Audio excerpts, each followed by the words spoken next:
Assalamualaikum warahmatullahi wabarakatuh. Welcome back to my channel. Kali ini kita akan bahas kisi-kisi soal UKOM dan SKB D3 keperawatan, yaitu keperawatan maternitas part 1. Kita mulai soal yang pertama. Seorang perempuan berusia 25 tahun, Crevit 1, Partus 0, Abortus 0, Infartu kalah 1. Tiba-tiba berteriak sakit. Aku tidak tahan lagi, dia berteriak. Saat diperiksa, tampak perineum menonjol, anus membuka, vulva membuka, kepala bayi tampak crowning. Apakah penyebab rasa nyeri untuk kasus tersebut? Apakah A. dilatasi serviks, B. trauma jalan lahir, C. dilatasi perineum, D. kontraksi uterus, atau E. iskemia uterus? Jawaban yang paling tepat adalah D. kontraksi uterus. Jadi kita perhatikan data pada kasus ini bahwa di sini pasien dia sudah memasuki kala 2 persalinan dengan tanda dan gejala yaitu ibu merasakan ingin meneran bersamaan dengan kontraksi, perineum menonjol, peningkatan pada rektum dan vagina dilihat dari adanya anus dan vulva membuka. Kemudian ada tampak crowning, jadi crowning itu berasal dari kata crown mahkota, jadi muncul puncak kepala bayi yang akan keluar melewati jalan lahir. Nah, pada kala 2 persalinan ini, nyeri yang timbul saat persalinan diakibatkan oleh adanya kontraksi otot rahim untuk melahirkan bayi dan membuka jalan lahir. Soal yang kedua, seorang perempuan berusia 26 tahun, Crevit 2, Partus 1, Abortus 0, hamil 39 minggu, dirawat di klinik bersalin dengan keluhan perut mulus-mulus semakin sering, dan rangsangan ingin meneran sudah tidak dapat ditahan lagi. Hasil pemeriksaan didapatkan perineum menonjol, anus membuka, vulva membuka, pembukaan serviks 10 cm, ketuban masih utuh. Apakah tindakan yang dilakukan selanjutnya?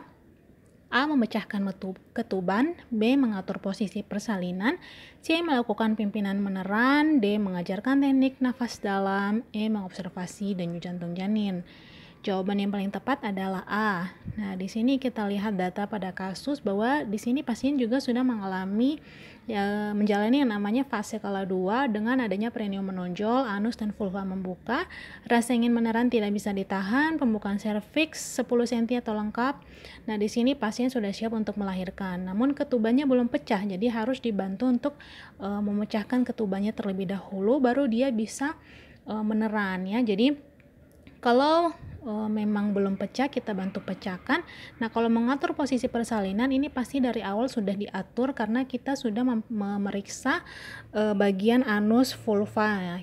Kemudian kalau memimpin meneran dan teknik relaksasi nafas dalam juga sebaiknya dilakukan dalam proses pimpinan persalinan ini setelah memang ketubannya sudah pecah dan siap untuk meneran dan melahirkan. Nah, mengobservasi denyut jantung janin ini dilakukan memang pada saat pemeriksaan ya. Kemudian soal yang ketiga, seorang perempuan berusia 26 tahun, Partus 2, Abortus 0, postpartum hari ke-7, datang ke poliklinik kebidanan untuk kontrol. Saat dilakukan pemeriksaan, karakteristik lochea yaitu cairan berwarna kuning dan tidak berbau busuk. Apakah jenis lochea pada kasus tersebut? Apakah A. alba, B. rubra, C. serosa, D. cruenta, atau E. sanguinolenta? Jawaban yang paling tepat adalah C. serosa. Nah, kita ingat kembali jenis-jenis lochea pada ibu nifas ya. Jadi pada nifas ya atau postpartum hari pertama sampai ketiga dia akan mengeluarkan yang namanya lochea rubra. Jadi ini keluar dari jalan lahir, dia berwarna merah, ada juga yang bercampur hitam. Jadi untuk lochea rubra ini dia terdiri dari sisa darah, kemudian bekuan darah, sisa mekonium juga ada, desidu, tropoblast dan juga vernix caseosa. Nah, pada hari 4 sampai 7 postpartum ya. Jadi lochea yang keluar itu dia berwarna merah kecoklatan, jadi disebut dengan sanguinolenta. Nah, di sini darah itu ya atau lochea itu dia komposisinya yaitu sisa darah juga bercampur lendir. Nah, pada hari ke-7 sampai 14 hari postpartum, lochea yang keluar dia berwarna kekuningan disebut dengan serosa.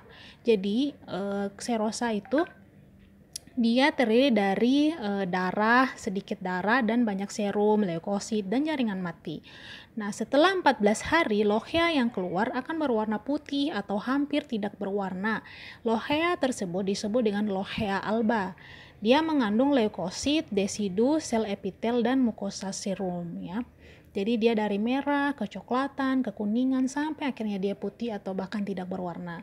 Nah, ada namanya lohea juga purulental. Nah, purulental ini maksudnya adalah lohea yang keluar setelah postpartum. Dia berwarna kuning kehijauan seperti nanah dan dia juga berbau busuk. Nah, ini kita hati-hati bahwa kalau lohea seperti ini bisa ada indikasi terjadi infeksi ya. Kemudian soal yang keempat, seorang perempuan berusia 54 tahun dirawat di ruang ginekologi dengan keluhan perdarahan per vagina. Tekanan darah 100/70, frekuensi nadi 60 kali per menit, suhu 37,5 derajat Celcius. Hasil pemeriksaan Hb 7 gram per dl, perawat sudah memasang kantong transfusi pertama pack red cell 500 cc atau 500 ml. Apakah tindakan selanjutnya pada kasus di atas? Apakah A. Memantau edema ekstremitas, B. Memantau hasil pemeriksaan hemoglobin, C. Memantau intake dan output, D. Memantau pengisian kapiler, atau E. Memantau reaksi alergi? Jawaban yang paling tepat adalah E ya, memantau reaksi alergi. Nah, kita harus mengingat prinsip bahwa ketika kita memberikan transfusi darah kepada pasien, kita harus memantau reaksi yang dialami selama dan setelah proses transfusi. Nah, pemantauannya ini adalah pemantauan seperti reaksi alergi ya. Jadi ada namanya reaksi alergi terhadap transfusi, itu seperti gatal-gatal, muncul ruam, kemerahan, ada juga yang bentol-bentol, kemudian pantau juga TTV pasien ya, karena ada reaksi lain yang timbul selama atau setelah proses transfusi, yaitu seperti demam, bahkan juga hipotensi, dan reaksi yang paling berat yaitu bisa terjadi sepsis, shock anafilaktik, dan juga gagal organ. Soal yang kelima, seorang perempuan berusia 24 tahun dirawat di ruang nifas dengan postpartum spontan 2 jam yang lalu. Pasien merasa lemah dan merasa lapar, nyeri pada daerah kemaluannya dan mules. Bayi sudah menyusu. Hasil pemeriksaan tekanan darah 100/70, denyut nadi 80 kali per menit, suhu 37,5 derajat Celcius, dan frekuensi nafas 20 kali per menit. Apakah tindakan keperawatan prioritas pada kasus tersebut? A. Berikan makan dan minum, B. Perawatan perineum, C. Latihan relaksasi, D. Observasi nyeri, E. Vulva hygiene. Jawaban yang paling tepat adalah A. Berikan makan dan minum.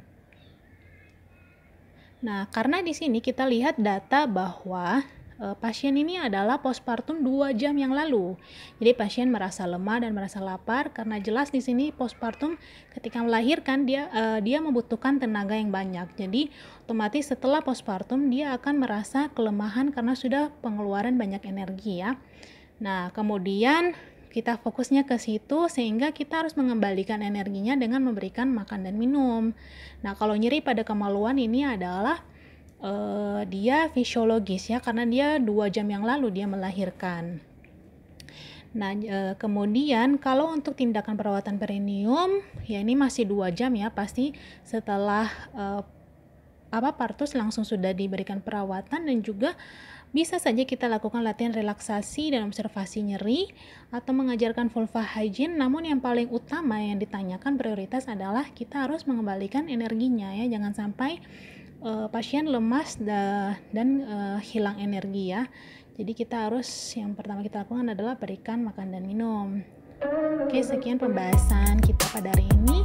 Jangan lupa subscribe, kemudian like dan share ke teman yang membutuhkan, dan ikuti update konten selanjutnya. Terima kasih. Assalamualaikum warahmatullahi wabarakatuh.